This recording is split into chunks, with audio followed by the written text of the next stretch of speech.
A sudden broadcast hijacks every screen, dropping one headline that shuts the whole country up. Breaking news. They reveal the truth everyone's been waiting for. The con artist who fooled the entire nation, their identity has finally surfaced. An anonymous informant leaked everything, exposing the scam that wiped out 30% of the population in one shot. The announcer drops the next punch. The scam wasn't small at all. The fraud alone stacked up to 100 billion won. But that wasn't the whole picture. Turns out this criminal has been running scams since they were a kid, like deception was their second nature. And right now, they're still out there, slipping past the police like it's nothing. Someone in the crowd hears the report and clicks their tongue in annoyance. The report keeps digging deeper. Since he isn't even registered in the national database, no one knows if the name he used was ever real in the first place. All they could confirm was that he's a 35-year-old man who somehow lived his whole life off the grid. Then they dropped the name the public's been waiting to hear, Han Junwoo, and right as his face shows up on every screen, the guy himself lifts his hood and scoffs, annoyed they picked that picture of all things. They repeat his name again across the broadcasts, almost like they want it burned into everyone's memory. Han Junwoo. The news shifts to the aftermath. The police are scrambling, trying to fast-track the investigation now that the whole country knows who they're after.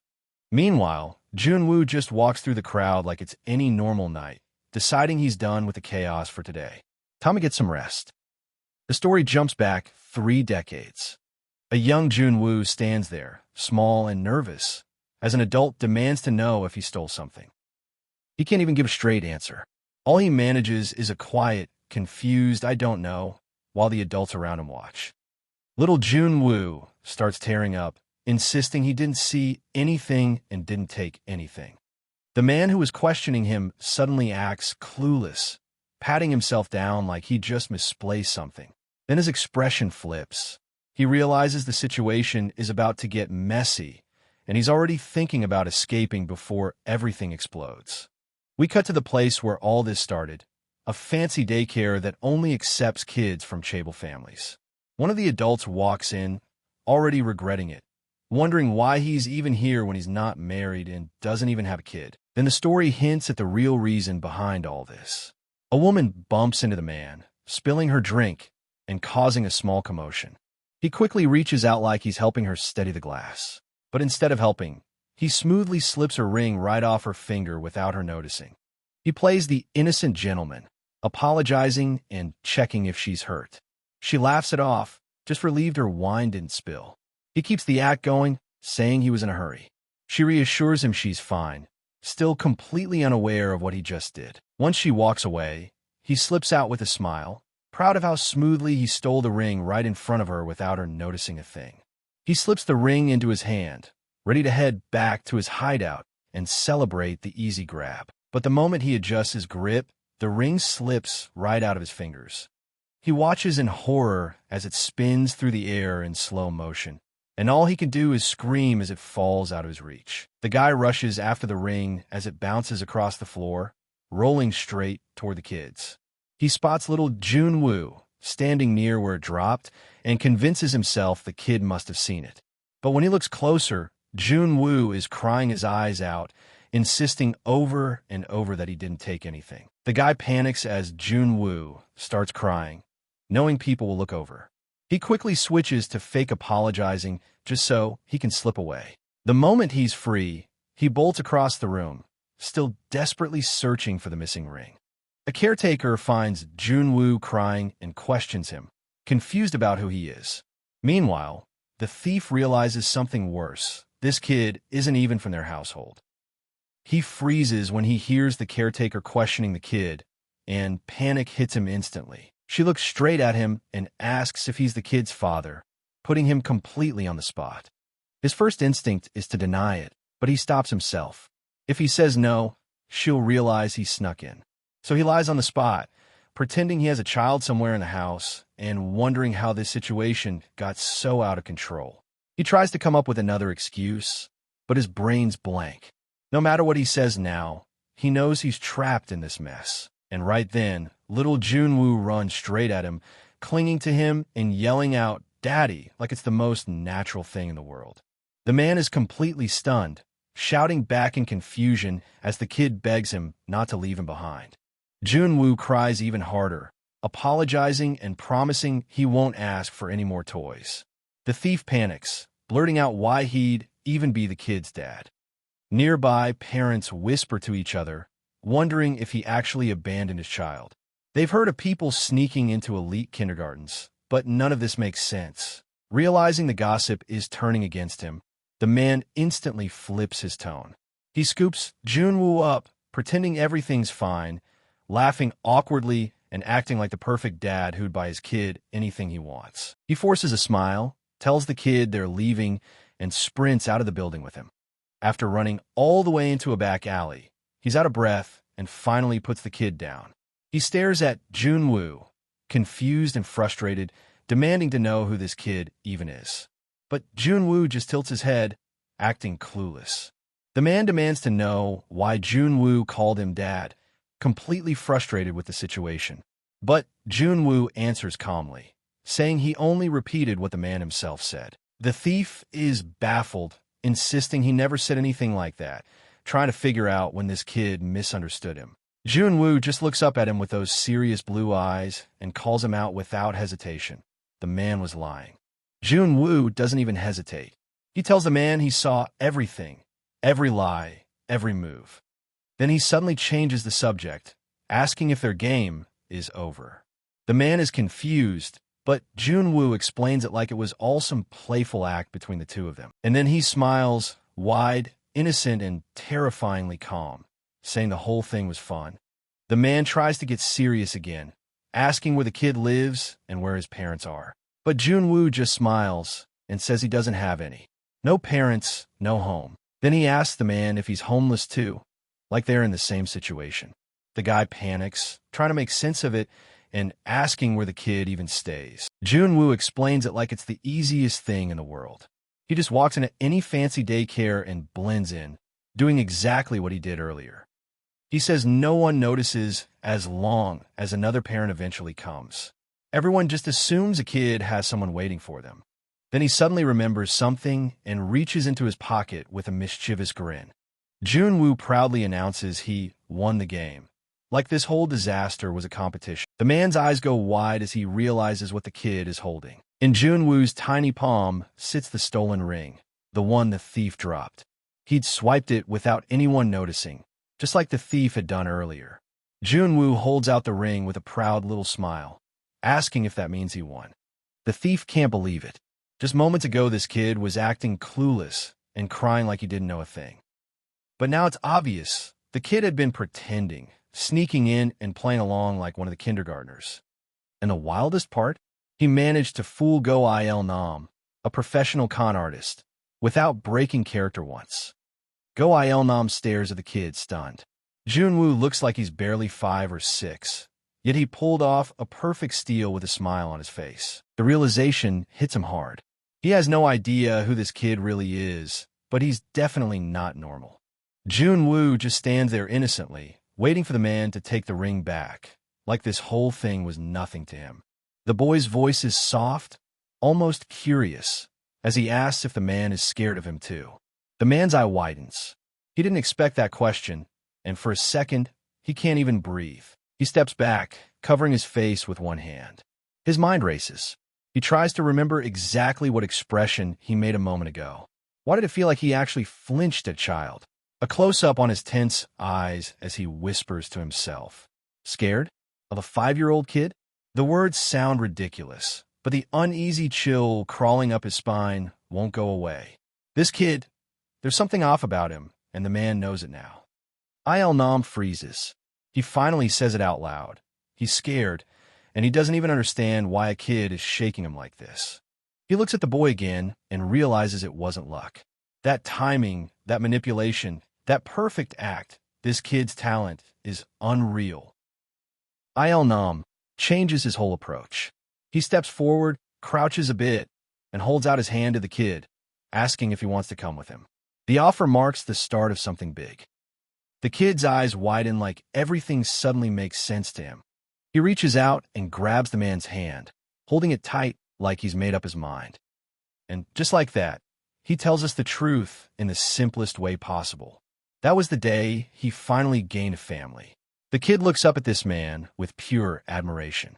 He finally has someone he can call his father, go Il Nam. The guy's smiling like he actually means it. But even the kid admits he didn't know everything back then. He's holding Il Nam's hand like he's finally safe. Then the tone suddenly flips. A dark cut-in tells us there's more to the story. Way more. Because aside from Il Nam, the door slides open and a whole different breed of father figure steps in. 3 intimidating men staring down at this tiny kid. He ends it with, "We didn't just have one dad. He had 3 more." On TV, a little boy is crying and begging for help, saying his mom and baby brother are in danger. Junwoo, who's sitting at the dinner table, watches the scene with wide eyes. Junwoo points at the screen and asks what those people are doing, completely confused, while Il Nam and the others keep eating casually. Il Nam explains it in the easiest way Junwoo would understand, saying it's basically like that game he likes to play, and Junwoo finally reacts like it all makes sense now. Junwoo realizes the dramatic scene he just watched was all staged, and we cut to the movie showing the actor comforting the crying kid. Junwoo turns to look at one of his other dads, and the guy gives him this sly grin, clearly waiting to see how the kid reacts. Go Il Nam jumps in, asking Junwoo if he wants to try acting like that too. Junwoo lights up immediately, super hyped at the idea. The older guy across the table leans in, dropping a line that hits Junwoo right in the chest. He tells him if he's part of this family, he can pull it off too. Junwoo shoots his hand up immediately, full hype mode. He's not even thinking twice. He's yelling that he wants to try, totally confident, while Il Nam is still mid-bite, like, "Hold on, kid." Later that night, Junwoo spots a man. He calls out to him with that innocent voice, already preparing to fool him, just like the movie scene he watched. Junwoo steps up to the guy and starts copying that fake crying act he saw earlier, talking about his mom like he's in danger. He goes all in on the performance, tears and all, begging for help until the man panics and hand him money. Once the guy leaves, Junwoo drops the act and proudly shows the cash, asking if he nailed it. Junwoo runs up to one of his other fathers, waving the cash with a huge grin. He's bragging that the guy totally fell for his act, proud of how well he pulled it off.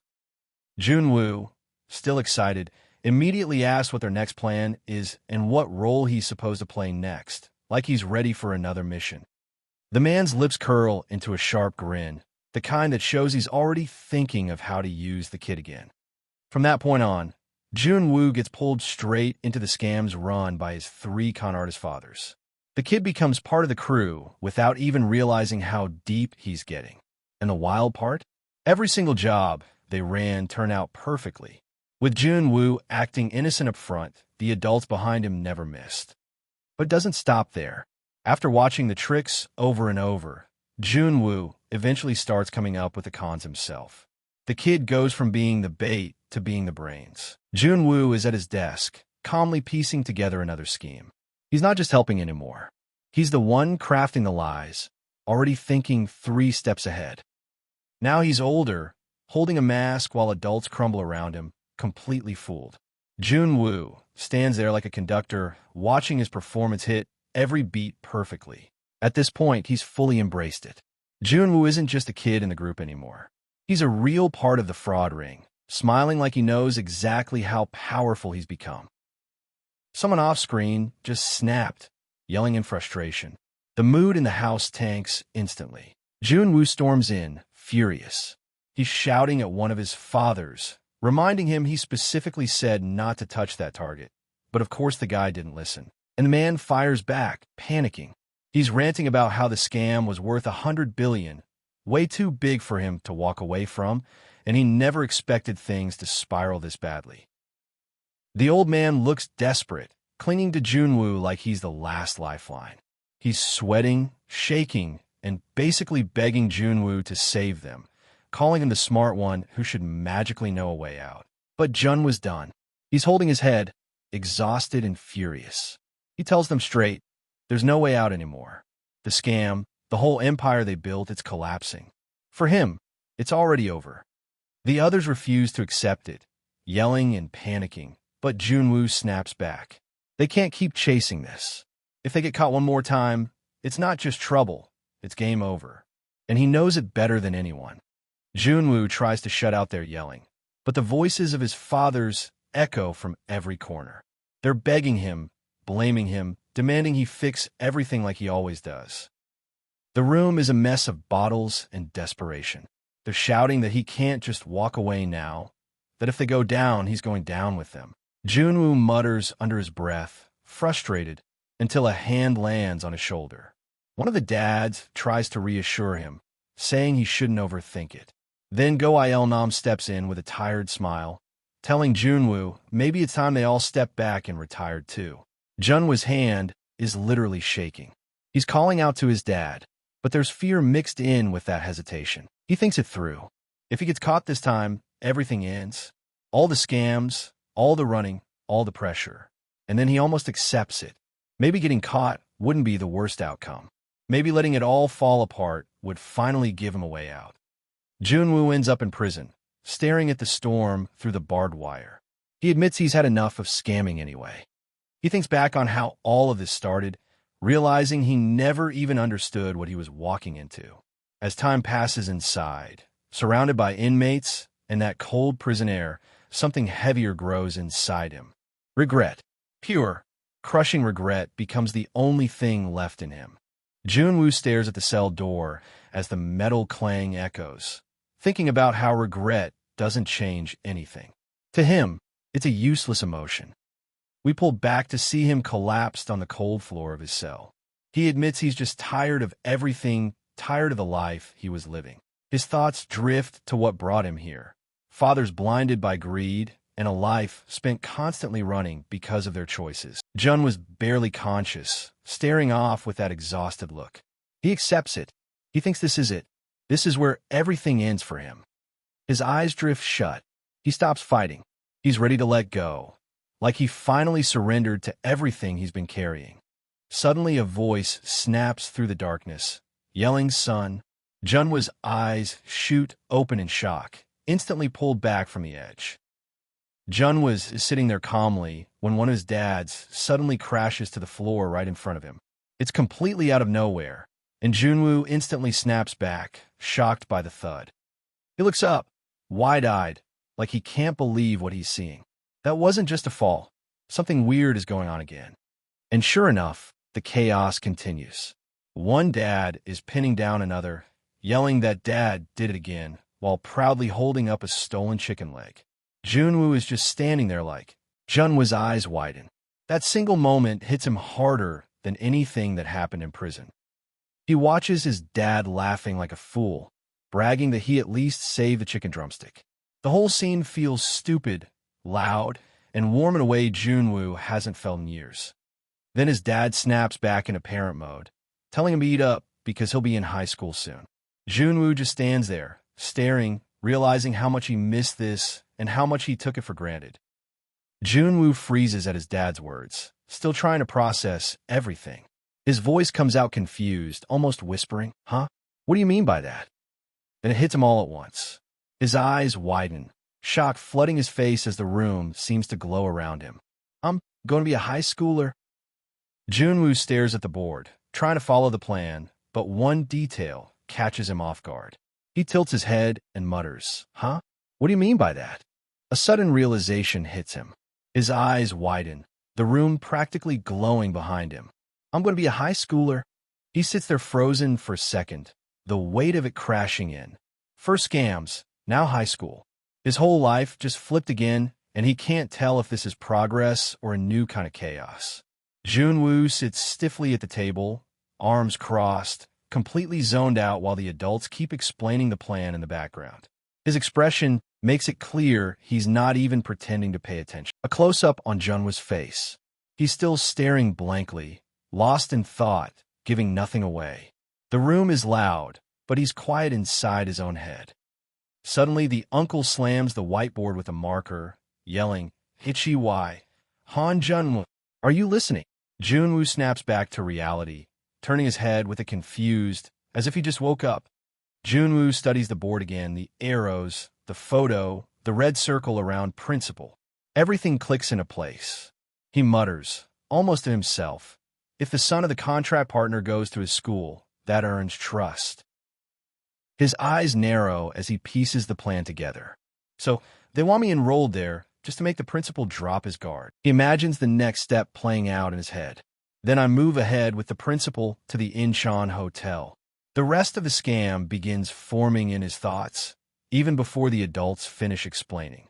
Junwoo says they'll have the principal sign the fake contract he prepared. He adds that they'll pretend the next location is some VIP hotspot and send the principal straight to the spot where the two guys are waiting, dressed up like gangsters.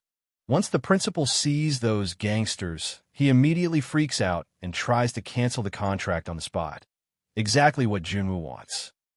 Junwoo keeps explaining the setup, saying the principal won't dare let anyone find out he's been hanging around guys who look like gangsters.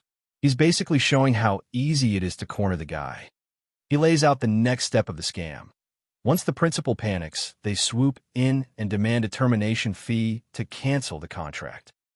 The two guys listening to him look impressed and a little confused, like they're checking if they heard it right. One of them confirms the whole thing, asking Junwoo if that's the full plan. The moment Junwoo steps out, one of the dads blows up, calling him a brat and complaining about the tone he used. Junwoo brushes it off and says he'll back out since he doesn't have a big role. The room goes quiet as the others realize he's somehow filled in the parts they hadn't even finalized yet. They whisper to each other, surprised but also impressed, saying he really has a knack for scheming. As Junwoo walks away, they watch him leave. One dad admits he thought Junwoo was just acting weird because of puberty, while the long-haired dad laughs and tells him to stop pretending. He should know his own son by now. One of the dads starts hyping Junwoo up again, saying the moment Junwoo sees an opening, he bolts in like a wild animal, basically bragging about how sharp and aggressive he is during scams. They shift topics. Someone asks what happened to that issue from last time and whether the guy ever got caught. The room goes quiet for a second, and one of the dads, awkwardly, says it was a long time ago. Meanwhile, Junwoo is peeking through the barely opened door, watching all of them. He's quiet, listening, clearly already putting the whole plan together in his head. Junwoo slips out of the room and closes the door quietly, acting like he didn't hear anything. He walks into the bathroom, lets out a long breath, and turns on the sink to calm himself down. Junwoo stands over the sink, wiping his hands while thinking it through. He knows exactly what he heard, because it's the same scam they used to pull back in the day. He's been turning it over in his head non-stop these past few days.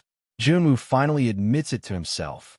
Everything he's been piecing together, it all lines up. He stares into the mirror, taking in the younger face looking back at him. Junwoo realizes the impossible is real. He's gone back in time. He thinks about the 35 years he lived before this. All the scams, all the running, all the regret. And now he's standing here with a chance to do it over. Junwoo stares into the mirror, and you can hear the thoughts settle in his head. He's a grown man stuck in a middle schooler's body, and both versions of his life feel real. He's trying to process how he's supposed to move forward now that he knows for sure this isn't a dream or hallucination. He locks eyes with his reflection, and you can tell he's already made up his mind. He refuses to repeat the same life he lived before. He's not going to fall back into the same scams, the same mistakes, or the same dead-end choices. But then reality hits him. Wanting a new life is one thing. Figuring out how to actually change is a whole different problem. He knows what he won't do, what he would do next. That part's still a blank. Junwoo is sitting there with his head low, and the moment his father calls his name, you could tell he already knows something annoying is coming. His dad walks over and hands him a stack of papers, telling him it's about next week's job. Junwoo hesitates, but still takes it. As Junwoo looks through the papers, his dad leans on the doorframe, grinning, saying this job is heavier than usual, and he expects Junwoo to pull it off alone. The guy leans in with that serious, almost mentor-like tone. He tells Junwoo straight up that the task he's taking on is important. Then he adds the part no one wants to hear. It's dangerous. His eyes narrow like he's warning him for real this time. He cuts the tension with a cold reminder. He tells Junwoo to pay attention because in their world, There's no such thing as a safe job. Everything they do carries risk. Junwoo looks at the plan and scoffs a little. He already knows Jang Junwon's habits. The moment things look risky, that guy bolts first. He studies the escape route, a whole backup plan by ship at Incheon Sampyo port, and the list of people who get to board. For names are written clearly. Junwoo notices his isn't there. He's not included in their escape plan at all. Junwoo looks over the papers again, steady and unfazed. He's already piecing everything together in his head. Jang Junwon leans in with that smug look, trying to get a rise out of him. He asks if Jun was scared now. Junwoo gives a small smile and shuts that down instantly. He tells him he's not scared at all, that he's been handling everything just fine. Junwoo goes over the principal's photo again and reminds himself this whole school thing is only happening because the principal's involved. If it weren't for that, he wouldn't be stepping into any classroom. Jang Junwon points at him and lays down the rules. He tells Junwoo not to wander around too much and not to get close to anyone. He hits him with a real warning. If things go bad, no one else will look out for him. Only their crew will take him in. Junwoo looks straight ahead, calm but sharp, and he says he's been running flawless operations his whole life. Every mission he touched turned into a clean success. We see him holding that mask, standing over all the people he once controlled or outsmarted. He's reminding us that none of his plans ever collapsed. Not once. But then he cuts in with the only thing that really ruined everything before, the greed of the fathers. Their desires, their ambitions, that's what dragged everything down. Junwoo thinks back to how they controlled every part of his life. The way they used him, the way they pulled the strings, all for their own gain. He remembers their warnings echoing in his head. Don't go out. Don't talk to people. Stay hidden. They isolated him so he'd never realize he had any value beyond what they could profit from. Then we shift to a memory from his childhood. A young Junwoo sits alone in front of an old TV, the only light in the dark room. Even back then, he was kept locked inside, cut off from everyone else. Junwoo thinks back to how they kept warning him not to even think about running, making sure he never had room to escape. He admits there was one person in that whole mess who actually cared about him, someone who tried to pull him off that path. We see the memory. That person tells Junwoo he can always walk away if he wants. But younger Junwoo snaps back, insisting he doesn't want to quit and demanding to know why he keeps hearing that. Junwoo remembers the moment he lashed out at the one person who actually cared about him. He's reaching out, angry, insisting he likes this job and demanding to know why he can't just live the way he wants. His dad looks crushed. Not angry, not disappointed, just hurt. He quietly asks Junwoo if he hates him, and Junwoo never understood why he kept asking that. We see past Junwoo walking away, refusing to listen, while his dad stands behind him in silence. Their shadows stretch apart as Junwoo admits, now, that he didn't understand any of it back then. Junwoo remembers the words he never understood before, the part where his dad was actually trying to protect him, even if it sounded harsh back then. Now the scene shifts to the present memory. His dad tells him straight, there are other paths in life. He doesn't have to stay in this dark world forever. Junwoo pushes back, confused and irritated. He asks what other road his dad is even talking about. His dad calmly answers, saying a normal office job is fine, and because Junwoo talks well, he could even become a counselor someday. Junwoo's dad suddenly lights up like he struck gold. He throws his hands out and goes, right, an actor? How about acting?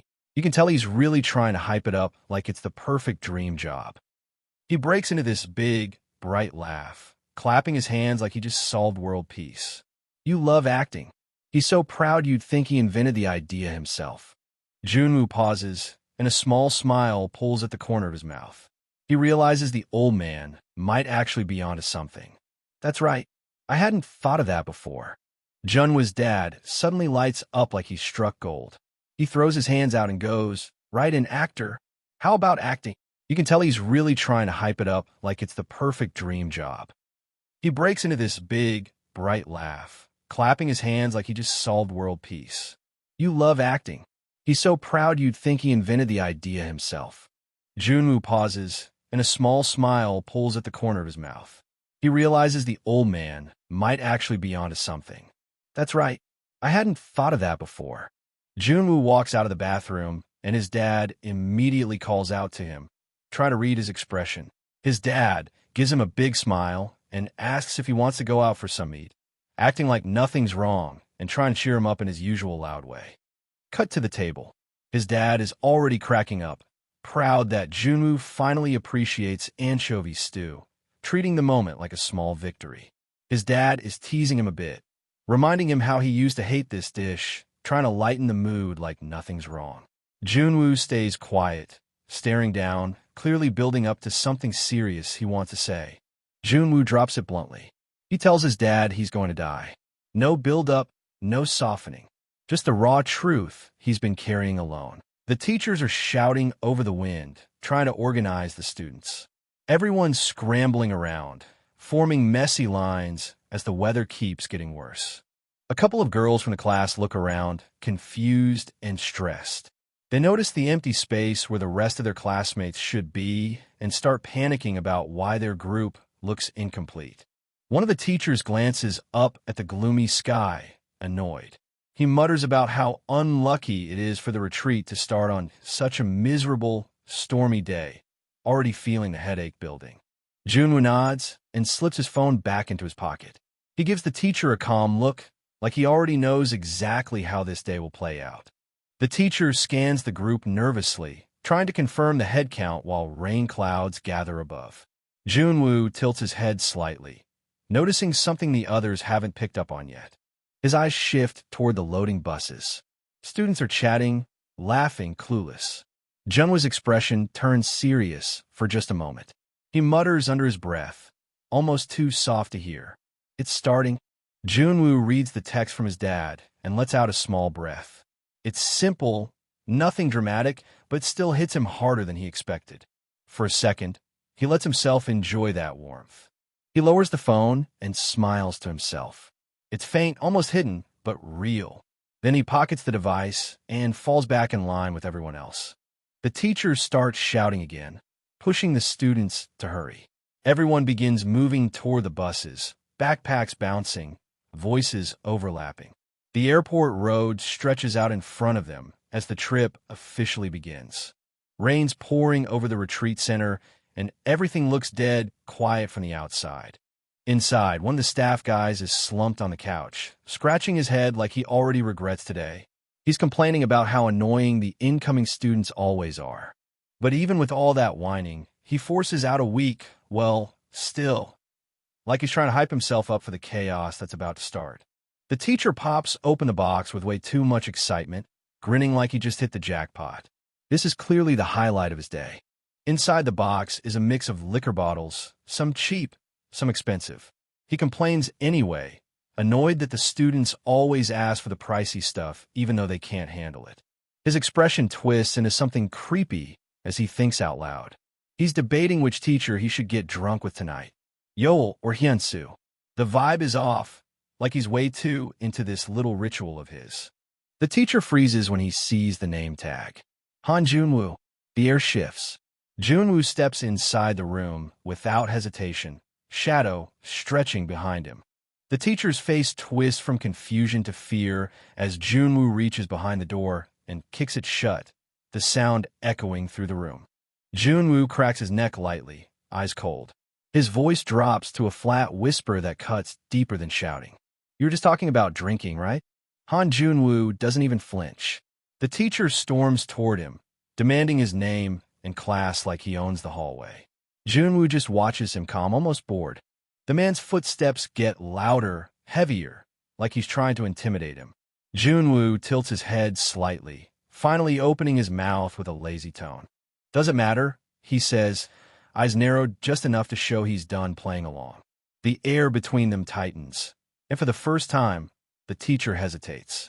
The teacher lunges forward again, furious, grabbing for Junwoo's collar like he's trying to rip it off. His face is twisted, veins showing, spit flying as he yells. Junwoo's expression shifts. The irritation is gone. What replaces it is cold familiar, a tone he hasn't used since his past life. His jaw clenches, breath steady, eyes sharpening as he mutters, almost to himself, this. Junwoo doesn't step back. He steps into the swing. The drunk teacher's arm whips through the air, but Junwoo moves faster. The scene flips. The teacher is the one sent flying, crashing backward with a loud crack, his head hitting the wall. The lights flicker. Junwoo stands there, posture relaxed, like he barely exerted any effort at all. Junwoo steps in closer, his shadow swallowing the teacher's figure. His voice stays calm, but there's a cold edge under every word. Not long ago, my dad and uncles turned you into a punching bag, and you still didn't learn. The teacher freezes. His legs tremble. He can't tell if Junwoo is bluffing or if another beating is actually waiting for him. What is with this kid? His face twists with panic as Junwoo's stare refuses to break. That same calm pressure keeps pushing down on him. The teacher suddenly looks away, unable to hold Junwoo's gaze. The room feels smaller. The silence feels heavier. Junwoo's lips curl into a thin smile, the kind that makes the air in the room drop a few degrees. He doesn't answer right away. He just lets that silence sit there, heavy enough to crush whatever confidence the instructor had left. The instructor takes a step back without even realizing it. His eyes dart over Junwoo's shoulder toward the open door, as if maybe someone else will walk in and save him. His breath shakes. Mob? Yakuza? What is this kid? The thought is written all over his face. Junwoo tilts his head slightly, the faintest smirk tugging at the corner of his mouth. It's calm, controlled, dangerous. The room feels too small for both of them now. His silence is louder than yelling. The teacher storms out of the room, slamming the door behind him like he's already won. Junwoo doesn't even flinch. He just lounges there on the couch, one hand hanging off the armrest, looking like he's waiting for room service. The moment the teacher's footsteps fade, Junwoo's expression sharpens. That lazy posture disappears. He leans forward, eyes locking on the door with a cold, calculating look. A small smile creeps onto his face. Not excitement, not fear, just the expression of someone who's already 10 steps ahead. He murmurs under his breath, almost amused, like he already knows exactly how this is going to end. Junwoo leans back slightly, eyes half-lidded. He mutters to himself, almost amused. That was easier than I thought. He sits up straighter, his attention shifting to the box on the floor. His shirt is still loose from the scuffle, but his expression is calm and collected as he reaches toward it. A razor-sharp grin forms. It's small but cold, the kind of smile that means he's already a few steps ahead of everyone else. The two teachers keep walking down the hallway, still arguing in low, stressed voices. One of them rubs his temples like he already regrets coming here. Let's just go check the duty room. If he's really there, we'll sort it out. They pick up the pace. The teacher in green keeps glancing over nervously. I'm telling you, he looked terrified. And the way he talked about his dad, it wasn't normal. The teacher in red scoffs, but his face says he's not as confident as he sounds. Whatever. If he's lying, we'll know right away. If not, he trails off, swallowing hard, suddenly unsure if he wants to find out the truth. The teachers rush into the room, yelling Han Junwoo, like they're expecting him to pop out from under the desk. They're fired up, ready to scold him, but they're already too late. They step inside and freeze. The place is empty. No Junwoo in sight.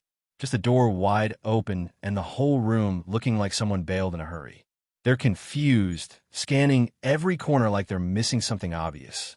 Then one of them catches a strong smell. He pinches his nose and asks the other teacher if he was drinking here.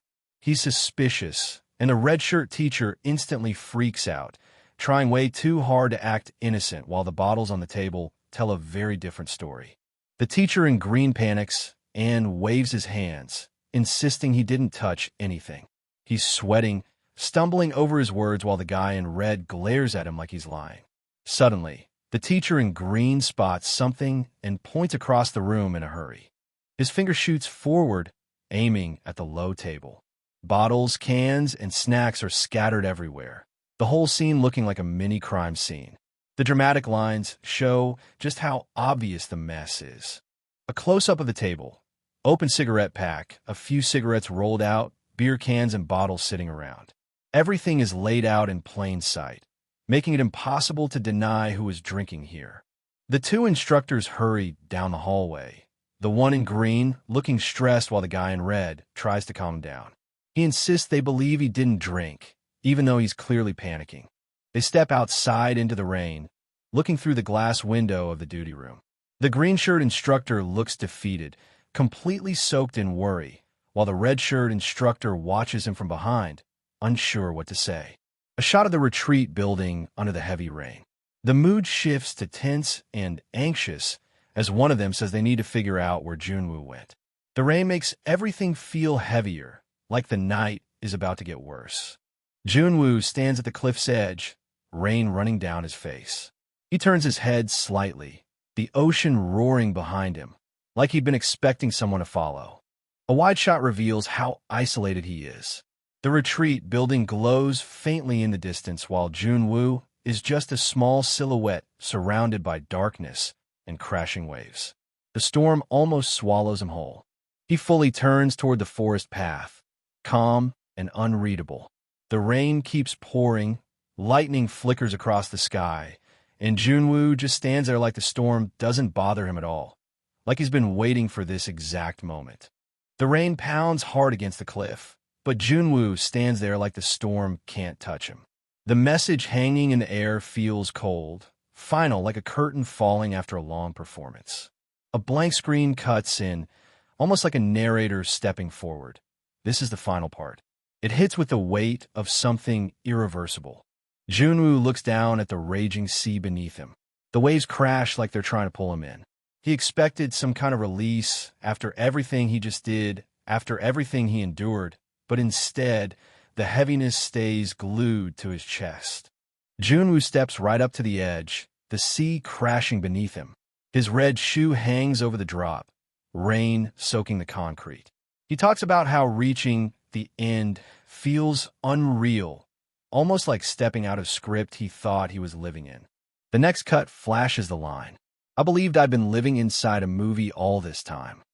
His voice sounding distant, almost like he's confessing to himself for the first time. A surreal scene spreads out.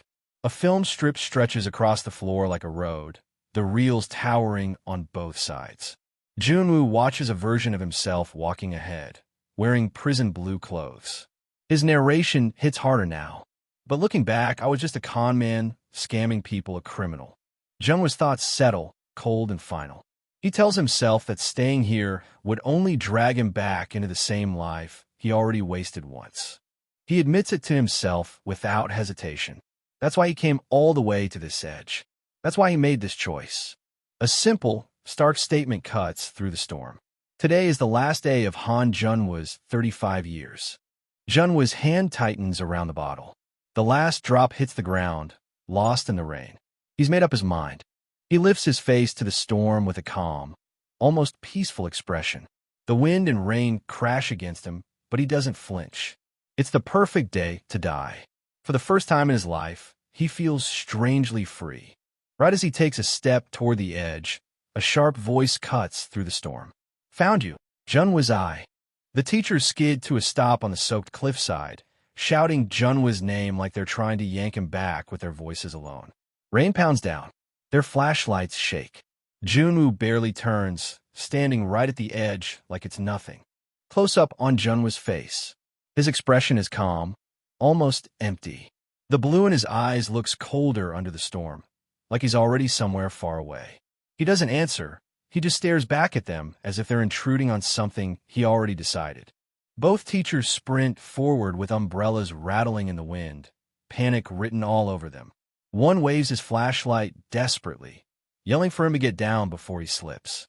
The other nearly drops his umbrella as he tries to close the distance, shouting that the spot is dangerous and he has to move now. The teachers rush closer through the rain, shouting over the wind. Their flashlights sweep across the slick cliffside as they call out, trying to reach Junwoo before he does something irreversible. Junwoo moves first. His foot shifts forward, the tip of his red shoe hanging over the edge. The rock under him cracks slightly, showing how close he is to falling. The teachers panic and sprint, slipping on the wet ground as they try to close the distance. One of them reaches out with a trembling hand, desperate to grab him before it's too late. The The screen cuts to black, and a single line appears, from the fathers. It's like the story itself is rewinding everything he's done, every scar, every mistake. We jump back to the cliff. The teachers are sprinting across the slick rock path, umbrellas whipping around in the rain. They're slipping, stumbling, desperate, but still trying to reach him. Another line fades in. And from the past where I lived like a total wreck. Junwa's narration feels like he's peeling off his old life piece by piece. His hand appears holding onto a strip of film, the same film representing his life. And then he snaps it, breaking away from the past he's ready to abandon. The staff vents his frustration, voice sharp against the bright sky. Ran away again? Damn pests like them. Outside the theater building, another staff member grumbles. We even doubled their appearance fee because they came from far away. Inside the hallway, two men rush down the corridor, clearly stressed. The performance is only 5 hours away. What should we do? The older one snaps. The CEO storms off while muttering under his breath, clearly fed up. His temper is real, but so is the exhaustion etched across his face. Even with everything falling apart, he still takes responsibility. The staff member scratches the back of his head, half worried and half annoyed. Our CEO is really... He trails off, watching the man walk away with heavy steps. He's too kind for his own good. He walks forward under the spotlight of his own memory, his voice steady as he narrates. Ju Mansik, was a member of the National Assembly just 5 years ago. Crowds watch him speak at a podium, the national flag behind him. He continues, even at the young age of 45, I was recognized and doing pretty well. The speech fades into a darker tone. A text box follows his thoughts. But maybe that's what became my downfall. Everyone around him was busy chasing profit off his name, smiling like friends while pocketing whatever they could. Even the ones he trusted the most flipped on him, whispering behind his back and dragging him deeper into non-stop power struggles. By the time he realized what was happening, all that remained were fake scandals in the news and that heavy, lonely feeling of being abandoned by everyone. After getting crushed by politics, he admits the only move left was to walk away from that entire rotten world. And with whatever pride he had left, he threw himself into something new, wiping sweat off his face like he was ready to rebuild his whole life from scratch.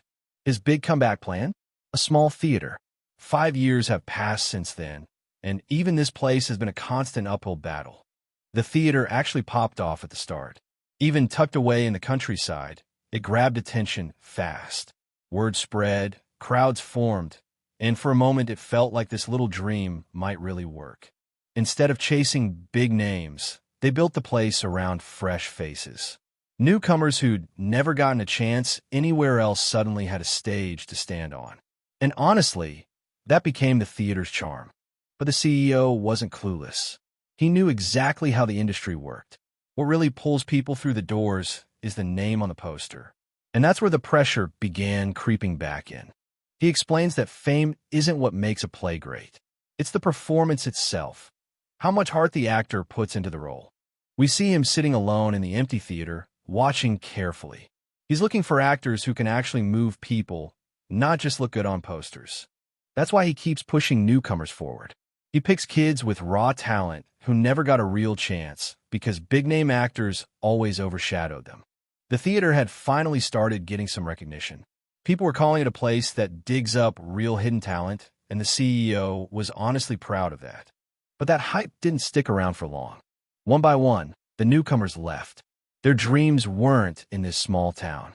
They wanted soul, bigger stages, brighter lights, and the CEO could only watch them walk away. The moment these rising actors got a bit of fame, they dipped straight to soul. No hesitation, no looking back. Just gone. And now it's the third time this exact thing has happened. Same pattern, same ending. He can't help wondering if the universe is trolling him at this point. He drags himself down the hallway, completely drained, mumbling to himself. Is it me? Or is the whole world messed up? Mansik hears noise coming from the red door room and freezes. He wasn't expecting anyone to still be inside. He walks over, thinking he must have left something playing before talking to the assistant director. This sounds way too clear to ignore.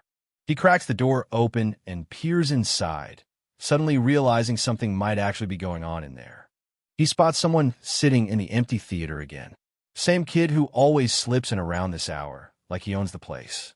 From the back, the kid looks like a regular high schooler, just zoning out at the glowing stage, completely lost in whatever he's watching. But then he notices something off. The kid's wearing a work uniform that makes zero sense for his age, like he's living a double life or something. The owner spots the kid again and finally speaks up. He's like, "All right, enough lurking. What's your name?" The kid freezes for a second, clearly not expecting to get called out. He slowly turns his head, acting calm, but you can tell he wasn't ready for this conversation. The owner walks in fully, light behind him, looking way more serious than usual. He's trying to figure out who this mysterious regular actually is. The guy asks for the kid's name, and the kid just hits him with a calm, straight up, "I don't have one." No hesitation, nothing. The CEO freezes for a second, then immediately gets annoyed. He thinks the kid's just refusing to tell him. He gets worked up, muttering to himself that even the stray mud in the neighborhood has a name. So what's this kid's deal? The guy asks the kid how old he is, saying he looks like a high schooler. The kid calmly says he's 17, but doesn't go to school. The kid apologizes, thinking he wasn't causing trouble since no one stopped him from watching. The owner tries to keep the conversation light, a bit thrown off. When the kid suddenly heads for the door, the owner panics, wondering if he accidentally scolded him. He tries to explain himself, totally confused about why the kid reacted that way. The kid pauses for a second like he suddenly remembered something, then turns back toward the owner. He slides some cash forward, and the owner looks confused, wondering what the kid's trying to hand him now. The kid tells him he actually enjoyed the show, even though it got cut off halfway, and he leaves the money anyway like it's no big deal. The moment the kid tries to hand him money, the CEO snaps. He yells back, almost offended, like, "When did I ever ask you for money?" He's more shocked than angry. But before the rant can go any further, the boy suddenly grabs his wrist. No hesitation, just instinct. The CEO freezes, confused by how quick the kid moved. The boy looks down at the CEO's wrist, noticing the swelling and the bruising from earlier. He asks quietly if he got hurt, almost like he's more worried about the injury than the argument. He brushes it off like it's nothing, saying he'll slap on a pain relief patch at home and crash early. The owner looks at him, still worried, and the kid quietly thanks him for caring. But the moment their eyes meet, the kid goes silent, like there's way more behind that pause than he's letting on. The kid says he's heading out, completely calm, while the CEO reaches out like he's about to lose his last customer. The CEO panics and runs after him, asking if he only cares about watching plays, desperate to keep him around. He scrambles for an excuse, saying they've got tons of recorded plays and scripts inside, then immediately backtracks, clearly flustered and not sure what he's even trying to say. The CEO's still overthinking, scratching his head like he just realized how weird he sounds. He's trying to convince the kid he's not some shady dude luring teenagers with free stuff. The kid just stares at him with that blank, "What are you even talking about?" face, completely confused but not bothered. The CEO gives up on explaining and switches tactics. He tells the kid to just come inside for a quick treatment and then leave. Simple. No strings attached. The kid pauses, thinking about it, but he doesn't reject him. He pauses at the doorway and glances back, like he's still deciding if he should follow or not. Cut to the restaurant. The owner's already talking, saying he thought the kid would just ignore him and walk off like always. But nope. He's here, quietly eating, and the owner realizes the truth. The kid wasn't being distant. He was just starving. Mansik tries to make small talk, saying the kid reminds him of someone. It slips out awkwardly, and the boy just keeps eating quietly. Mansik presses a bit more, wondering why someone young and decent-looking would settle for that kind of labor job. He means well, but it comes out clumsy. The boy doesn't get defensive. He just says everyone has their own circumstances. And for a moment, he looks like he's thinking about something he doesn't want to say out loud. The owner notices the kid staring at the stack of papers in his hand and casually asks what he's holding. The kid lifts the folded script and says it's nothing big, just something called a chance encounter. He explains it's a script he recently picked up and you can tell the owner suddenly gets curious, watching him a bit more closely now. He hands the script over, telling the kid to check it out if he's curious. The kid unfolds it, realizing it's an actual script titled A Chance Encounter. Then we cut inside the script, opening with a line from the character Ji-young, asking one of those deep, kind of cheesy questions about what type of people we're drawn to in life. He keeps reading, but the moment the script shifts to the ideal type question, he freezes like he just stepped on a landmine. Mansik watches him, expecting some thoughtful reaction, but the kid looks way too into it. And Mansik immediately panics, snatching the script away like, "Nope, that's enough. We're not going down that road." He cuts himself off, saying he can't show the whole script since it's unreleased. Then he admits he didn't expect much anyway. In his head, he's thinking, what would a country kid even know? He basically says he handed it over without thinking too much, and that's when things start to shift. He finishes reading the pages with this dead serious focus. The older guy sees that unreadable face and instantly gets nervous, pulling the manuscript back before the kid can say anything. Now the older guy's spiraling in his head, wondering if he shouldn't have shown it. The kid stays chill, hands it over without drama, and just says thanks for letting him read it. That calm, no reaction vibe hits the older guy harder. He tries to laugh it off, but can't help asking straight up if that's really all he's getting. Then he pushes for a real answer, like, you only saw a bit. Be honest, you think this will do well or not? The older guy can't take the uncertainty anymore. He admits he doesn't know what to think, then starts defending the script hard.